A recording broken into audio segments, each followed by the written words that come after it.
A warm greetings to everyone. I'm DM Kalaiselvi, Assistant Professor, R&D Engineering College, CSE Department. Now we are going to see the continuation of the techniques used under black box techniques in object-oriented software engineering.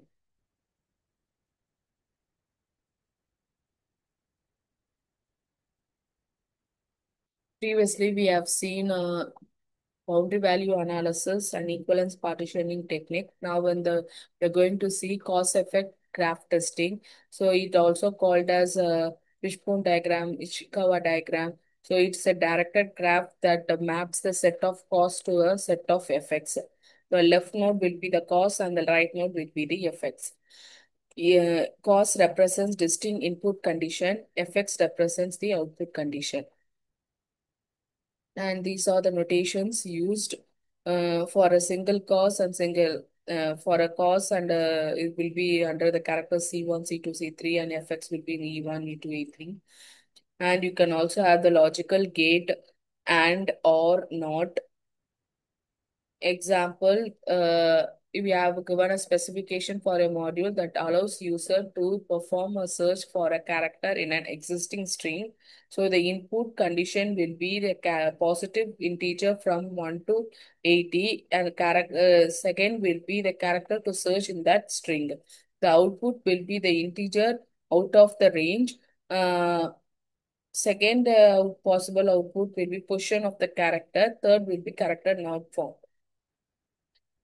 So the rules is if condition one, the input condition C1 and C2 both are correct, go to the effect 2. If C1 and not C2, then it goes to effect 3. If it is not C1, goes to effect 1. And based upon it, the test cases will be generated.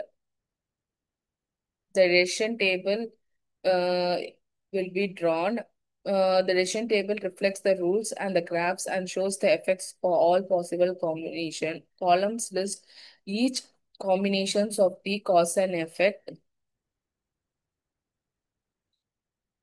Entries in the tables can be represented by 1 for a cause or effect that is present, 0 represents the absence, and hyphen indicates a don't care. Don't care is not possible.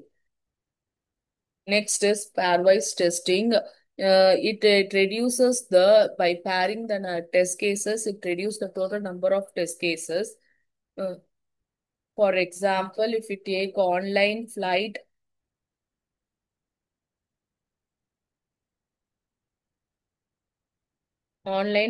booking system, the parameter will be the input for parameters will be the departure cities, class, and payment method. So if you take these combinations, possible test cases will be 12.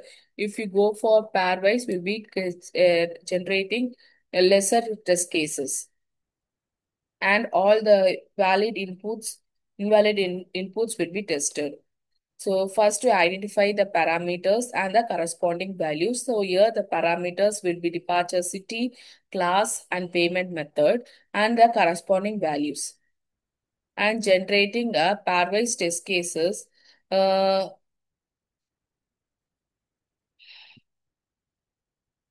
Using a parallel tool, you get the minimum test cases of, instead of 12 cases, I'm pairing it up and get only 6 test cases.